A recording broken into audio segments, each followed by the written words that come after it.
sens les choses, je vais rester assis sur la table pour vous voir. Et puis je vais m'abstenir de lire un texte, puisqu'on perd beaucoup de temps avec ces choses écrites.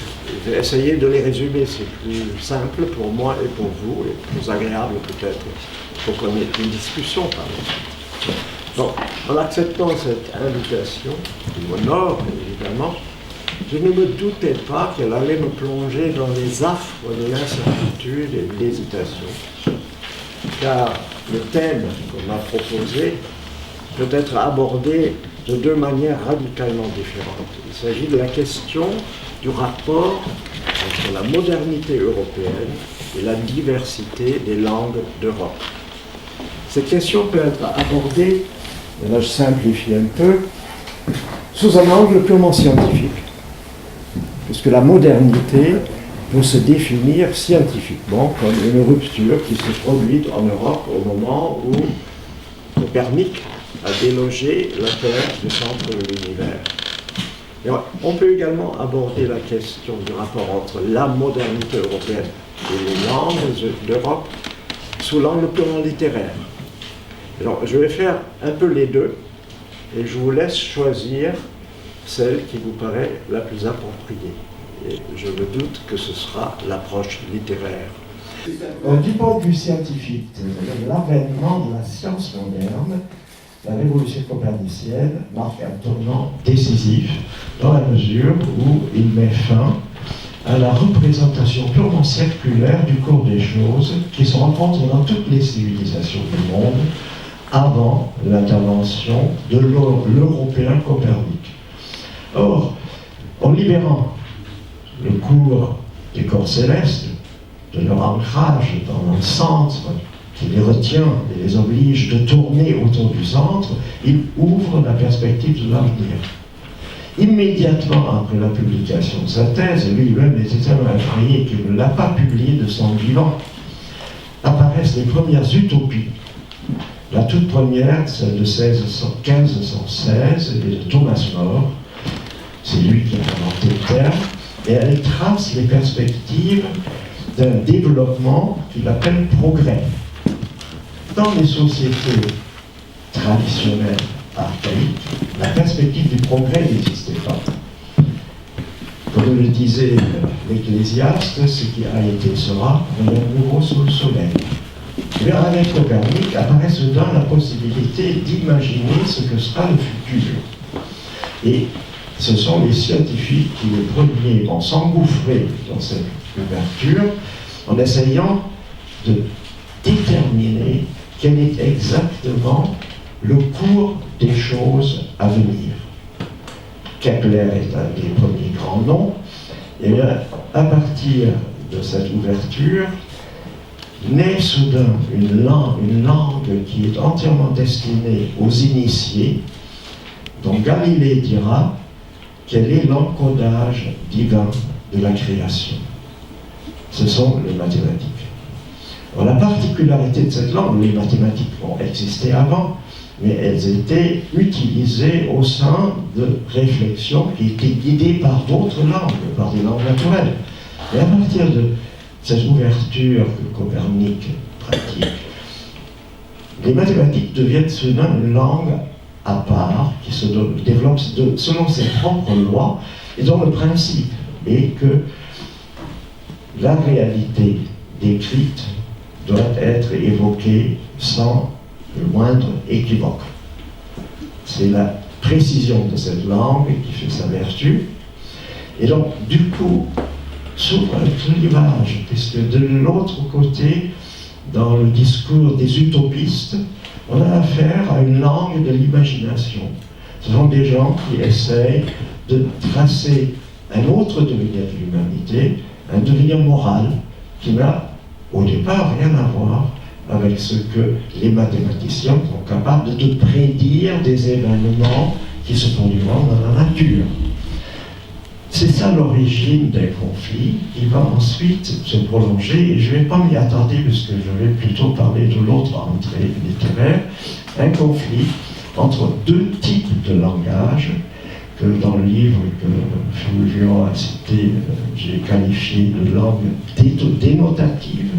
Ce sont les langues qui sont orientées vers l'objectivité et dont le principal mérite consiste à écarter toute tentation de surdétermination métaphorique. Les mathématiques sont le modèle de ce type de langue. Et de l'autre côté, au contraire, il y a les langues vivantes, les langues de culture, qui se développent à l'aide d'une métaphorisation constante, d'un enrichissement qui se produit à partir de ce qui est transmis et qui s'ouvre constamment à des nouveautés, à des inventions. Et évidemment, le conflit va, à partir de ce moment, s'installer. C'est ça le rapport de la modernité européenne avec la diversité des langues, c'est qu'il y a une langue qui va, d'une certaine manière, provoquer constamment les autres dans leur diversité évolutive, dans leur richesse d'invention, en faisant valoir la précision de la détermination de l'objet. Or, quand on parle, eh bien, on est obligé de dire quelque chose, tout en disant quelque chose de ce qu'on dit. Dans toutes nos langues, en allemand, en anglais, et même en français, on distingue entre le dire et le vouloir dire. Dans un sens, on peut soutenir que la langue dénotative, la langue de la précision ultime, c'est le dire dans toute sa nudité. Alors que le vouloir dire se greffe toujours sur le dire lorsqu'il s'agit de faire apparaître ce que le sujet parlant pense de ce qu'il dit. Un exemple un peu idiot, c'est « tu es un âne ». Dans la langue scientifiquement balisée par la précision recherchée, cela veut dire que tu es un animal gris avec de longues oreilles. Mais mon vouloir dire s'inscrit en surimpression et signifie que tu es un idiot. Eh bien, ce qui distingue les langues, et on va y revenir, c'est le système de métaphorisation qui s'est peu à peu installé. C'est comme le fond sur lequel un locuteur, dans une langue donnée, peut faire fructifier sa culture, il peut se servir de cette immense sédimentation sémantique pour dire des choses qui n'ont jamais été dites et qui relèvent du coup pas des choses qui existent déjà, mais d'une intention de faire apparaître quelque chose qui n'existera que comme sens. Bien, ce petit conflit, qui est en fait un conflit vital, s'est installé dans la modernité européenne, ouverte par un geste scientifique. On peut considérer que dans nos langues mêmes, dans nos langues vivantes, dans nos langues qui vivent de la richesse de leur sédimentation métaphorique, eh bien, la possibilité d'inventer des langues artificielles, des langues qui sont finalement que des langues de service, les terminologies, tout ce qui sert à désigner avec une ultime précision un état de fait. Ça peut être les langues juridiques, c'est des langues qui se sont... enfin, je ne vais pas énumérer toutes ces langues qui, au sein même des langues vivantes et de la richesse évolutive, marquent d'une certaine manière une allégeance à un autre type de langue scientifique et dénotative. Et chemin faisant, ce sera mon dernier mot sur ce conflit, mais à mon avis il sera au cœur de nos discussions plus tard, et bien chemin faisant, dans nos langues vivantes, c'est sécréter une sorte de dépôt dénotatif qui envahit progressivement, dans la manière dont les gens parlent, leur capacité de parler en leur propre nom, puisqu'ils sont certainement dépossédés par ce à quoi ils se réfèrent. Ça a une puissance extraordinaire, et on a même vu apparaître au sein d'une langue vivante extraordinairement riche, extraordinairement inventive, l'anglais, une langue qui prétend être l'anglais, mais qui n'est que le reflet de cette aspiration scientifique, entre guillemets, de dire les choses sans y ajouter ce qu'on en pense. La difficulté de tous les débats qui se déroulent à Bruxelles, par exemple, réside dans le fait qu'on ne peut se comprendre que si on mobilise le vouloir dire qui est déposé dans chacune de nos langues. Si on ne parle que de choses, de quotas laitiers par exemple, on peut tomber d'accord, on peut trouver un compromis d'intérêt. Mais à aucun moment, lors de ces négociations, si elles sont menées dans la langue de service, qui est l'anglais, qui rend de grands services dans ces circonstances, à aucun moment on a une idée de ce que ceux qui parlent cette langue pensent de ce qu'ils disent. Il y a un petit sourire d'ailleurs, si vous allez dans ces cénacles, qui est le même chez tout le monde.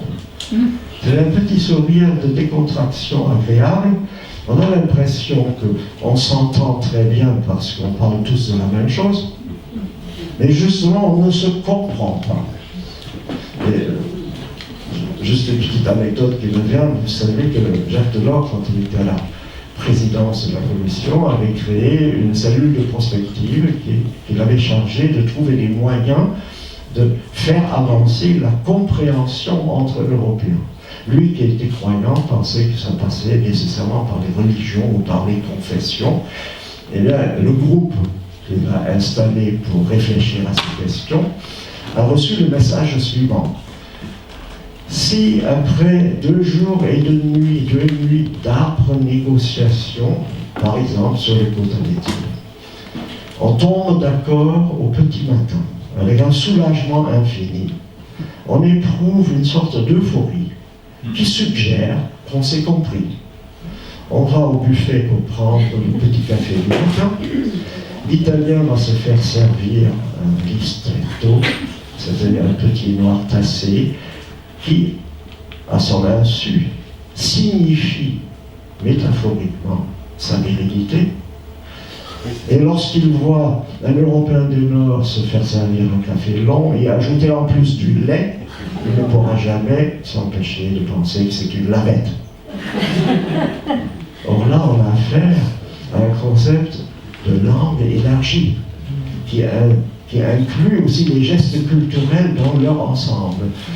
Là, je ne vais pas m'appesantir sur cette question parce qu'elle est tellement riche. Identifier ce qui, dans les langues, s'est accumulé pour nous fournir quelque chose comme des tremplins vers un ailleurs, qui est la quête de l'assentiment de l'autre. On a besoin de ce tremplin. Si on est d'emblée dans la fiction de la compréhension de ce qui est le cas, de ce qui se laisse avec précision désigner, eh bien, on se leurre. Donc ça, c'est la situation qui se décide à partir du moment où on entre dans la problématique de la modernité par la voie scientifique. Or, moi, je me suis intéressé, et c'est là que j'ai commencé à être un peu perturbé, parce que j'y avais jamais pensé. Je me suis demandé si il n'existe pas une modernité européenne spécifiquement littéraire. Et dans ce cas, se pose la question, à quel moment apparaît cette modernité? Et là, c'est un peu mon métier, je me suis demandé depuis quand existe le mot moderne. Je ne sais pas si vous le savez. C'est un mot qui a été inventé autour de 500 de notre ère par un grammairien né en Afrique du Nord, qui s'appelait Priscien de Césarée, et qui s'était installé à cause des Vandales qui avaient envahi l'Afrique du Nord, à Constantinople, pour créer une école de latin. Dans cette école, c'était son ambition de grammairien, il voulait réformer le latin qui avait évolué beaucoup depuis l'époque classique, de manière à ce qu'il soit de nouveau justifié par des règles grammaticales. C'est une synthèse entre la grammaire et la manière nouvelle de parler des uns des autres que Priscien a cherché, et il a appelé cette façon de parler ou d'écrire latin moderne. Or, moderne vient de l'adverbe modo, qui veut dire tout récemment, à l'instant. Ça vient du mot modus, qui signifie la mesure, et essentiellement la mesure du temps. Alors c'est la plus petite mesure du temps, qui est le présent de l'instant, qui est exprimé par l'adverbe modo. Et c'est de cela qu'il a tiré le mot moderne, puisqu'il s'agissait du latin dernier cri. Alors la mode s'appelle, je trouve tout à fait adéquate, dernier cri lorsqu'elle est vraiment mode, c'est-à-dire un nouveau mode, quelque chose qui change et bascule dans l'instant. Eh bien, les institutions grammaticales, c'est la grande œuvre du Prussien, sont tombées dans l'oubli pendant 3 siècles et réapparaissent au moment de la Renaissance carolingienne, au 8e siècle. Et c'est un moine anglais, il s'appelle Alcuin, qui crée sur ordre de Charlemagne, à Aix-la-Chapelle, l'école palatine, dans laquelle il enseignait la littérature latine. Et à la suite de Prussien, il insistait sur le fait que c'était le latin moderne, pas le latin de Cicéron, pas le latin de l'époque classique. Donc là, de nouveau, la notion de modernité s'applique à une certaine forme de littérature. Et bien, de nouveau, quelques siècles passent, et cette tradition qui consiste à réformer d'abord le latin, mais peut-être au-delà du latin, d'autres langues à l'aide du même processus de grammaticalisation, apparaît avec Dante. 1303, Dante écrit son petit essai en latin, De Vulgari Eloquentia, qu'on peut traduire par l'éloquence populaire. Et son but était de trouver le moyen de synthétiser les différents dialectes italiens, et en particulier le sien, le dialecte toscan, de manière à ce qu'une langue naisse dans laquelle le sujet, à savoir l'auteur, puisse réellement s'exprimer. Car ni dans la langue figée de la tradition grammaticale des docteurs, ni dans les différents dialectes dans lesquels il faut toujours dire les choses comme on les dit, puisque c'est un rapport communautaire qui est magnifique, mais qui est l'essence même du dialecte. Et là, l'auteur que Dante voulait être avait besoin d'une langue qui était à la fois vivante comme le dialecte et réglée comme ce qu'il appelait la grammatica. Or, la grammatica, c'est le latin. Il a hérité de Prussien et d'Alcuin.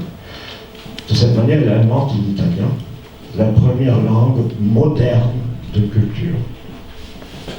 J'insiste beaucoup sur ce fait parce que c'est la première langue dans laquelle les deux fonctions que j'ai évoquées tout à l'heure peuvent coexister, puisque c'est une langue ouverte à l'invention, ouverte à tout ce que quelqu'un qui souhaite exprimer ce qu'il a sur le cœur peut injecter dans l'expression, et le respect d'une certaine régularité de l'expression pour qu'on ne soit pas dans ce qu'on a appelé plus tard un idiolecte, une manière énigmatique de parler qui correspond finalement à ce que je veux dire, mais qui ne peut pas être compris. Donc l'italien, inventé, créé carrément par Dante, est la première langue moderne, au sens où le mot de modernité s'applique donc à une qualité littéraire, et pas à une qualité scientifique.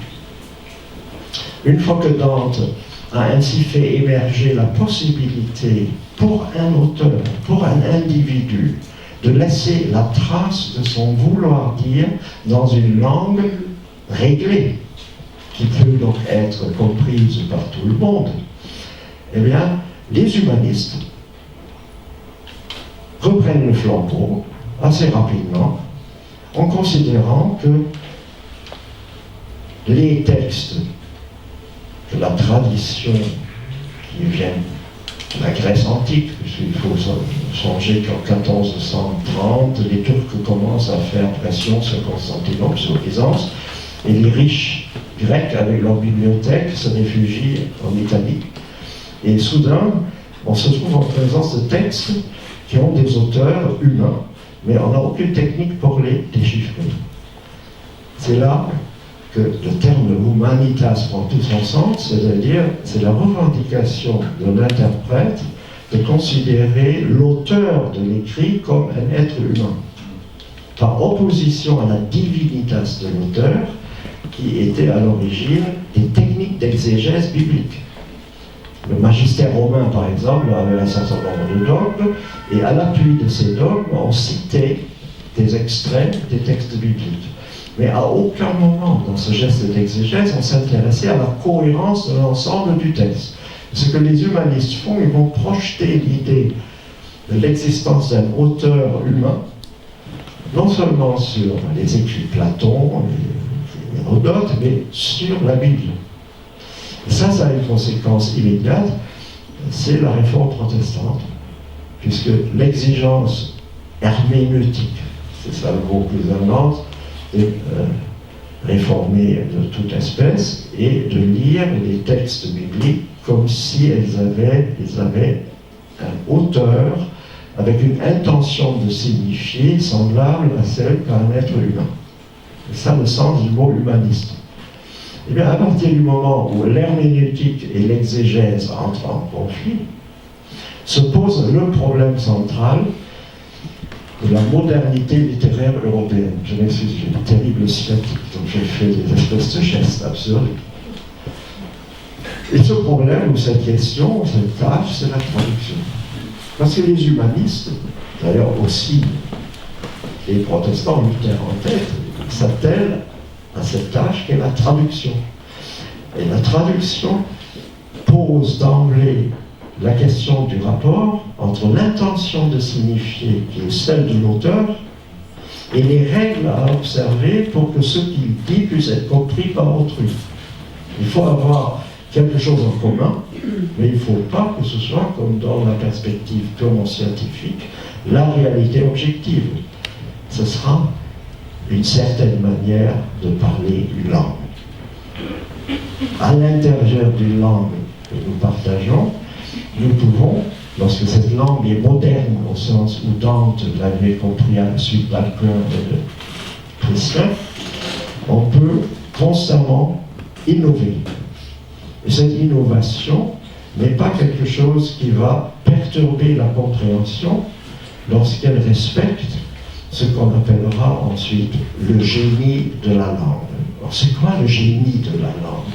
En fait, ce n'est rien d'autre que ce que j'ai appelé la sédimentation historique des métaphores. C'est-à-dire, pendant des siècles, une langue devient elle-même uniquement parce qu'elle opère ses métaphorisations successives selon une règle que l'on peut appeler avec Humboldt, le premier théoricien de la comparaison des langues, Sprachbau.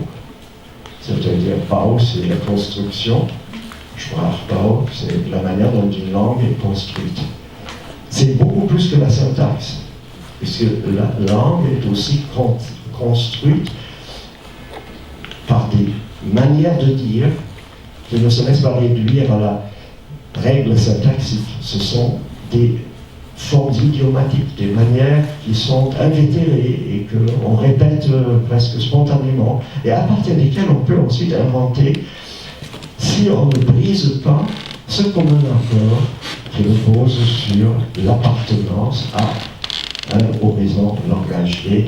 Moi j'appelle ça des langues de culture. Pourquoi? C'est comme l'agriculture, c'est des langues qu'on peut soigner et qui donnent des fruits. Parce que la notion de culture vient de l'agriculture. Puisque colo en latin veut dire prendre soin d'une plante. Les langues de culture, à la différence des langues de service que j'ai évoquées tout à l'heure, sont des langues qui peuvent culturellement donner des fruits parce qu'on en prend soin. Et notre tâche, ici et ailleurs, c'est de prendre soin de nos langues, car leur génie est entre nos mains. Si nous les abandonnons au profit des langues peut-être plus confortables dans l'immédiat, et qui nous permettent de tomber d'accord sur la désignation de telle ou telle réalité objective. Et si nous abandonnons nos langues, et c'est vraiment notre responsabilité, on va se retrouver dans l'impossibilité de communiquer à autrui ce qu'on a sur le cœur. Alors ce sont les poètes, ce sont ceux qui sont dans la littérature, en fait, qui exploitent le génie de telle ou telle langue pour y injecter, selon des règles que cette langue leur impose, ce qu'ils ont de tout particulier à dire. Eh bien, une fois qu'on a compris cette espèce de situation qui nous rend responsables d'une modernité européenne tout à fait différente de cette modernité scientifique qui s'inscrit dans le progrès de la science. Là, on n'a pas affaire à un progrès au sens linéaire. On a plutôt affaire à un enrichissement, à quelque chose comme une extension. Chacune des langues de culture sont susceptibles, et ça ne dépend que des locuteurs, et susceptibles de s'enrichir sans fin. Alors, pour finir, je n'ai pas trop de temps. En fait, je pouvais parler plein d'autres choses. Mais pour finir, je vous évoque une situation historique où, pour la première fois, cette question de la traduction, c'est la question révélatrice de ce qu'il faut respecter dans une langue quand on ne veut pas la réduire à sa régularité et quand on ne veut pas non plus la rabattre sur ce dont elle parle. Il faudrait, dans la traduction, rendre compte de ce que l'auteur, que Dante a certainement fait émerger, que les humanistes ont ensuite réclamé, veut dire. Et ça, c'est le vouloir dire que la traduction doit respecter, mais dans le cadre de ce qu'on appelait le génie d'une langue. On ne peut pas parler une langue dans une autre, mais on peut provoquer des sortes de frottements qui parfois est extrêmement fécond. Je peux très bien me servir, moi, allemand, je peux me servir du français pour avoir soudain une petite intuition poétique en français. Et c'est une jouissance absolument particulière que nous offrent les langues européennes dans leur diversité. Nous pouvons de l'une à l'autre, d'une certaine manière, aller papillonner. Et si on est un peu doué, on peut aussi créer dans sa propre langue quelque chose qu'on doit à une autre. L'exemple le plus intéressant, c'est le poète allemand Rilke. On dit quelque chose, j'imagine, qui, à un certain moment de sa vie, ne pouvait plus écrire de poèmes. Il s'est installé dans le Valois et il a appris le français à fond, il savait déjà un peu. Et pendant 10 ans, il n'a fait qu'écrire des poèmes en français. Il ne destinait pas à la publication, c'était pour se faire la main. Et pour ne pas faire de gaffe, pour rester dans le génie du français, il a traduit sans arrêt Valéry. Hein, c'est bien ça. Et dans une lettre extraordinaire qu'il a écrite à son amie, qui est une poétesse russe, Tsvetaeva, il dit « Je me suis installé dans une langue étrangère pour me prémunir contre toutes les tentations de platitude que comporte la pratique de ma langue maternelle. » Donc la distance, d'une certaine manière, devait lui ouvrir une espèce de, je sais pas, horizon d'invention en allemand qu'il avait complètement perdu. Et d'un seul coup, il a écrit ces deux chefs-d'œuvre, les élégies de Duino et les sonnets orphiques.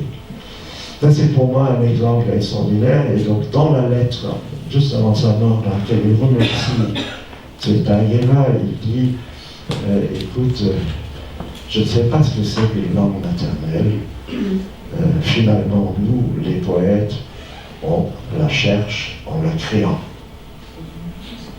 Et il finit la phrase que je ne peux même pas traduire en français, parce qu'entre nous, on peut essayer. Il dit Ich möchte schreiben auf dir. Alors on dit auf Deutsch, en allemand. Mais je ne peux pas traduire, je voudrais écrire en toi. Mais c'est comme s'il voulait écrire de manière à ce que cette amie soit présente dans le geste même de l'écriture. C'est là qu'on a cette infinie fécondité du rapport entre les langues de la modernité littéraire européenne qu'il faut préserver de toute tentation de réduction scientiste. C'est au fond ça que je voulais vous dire. Merci.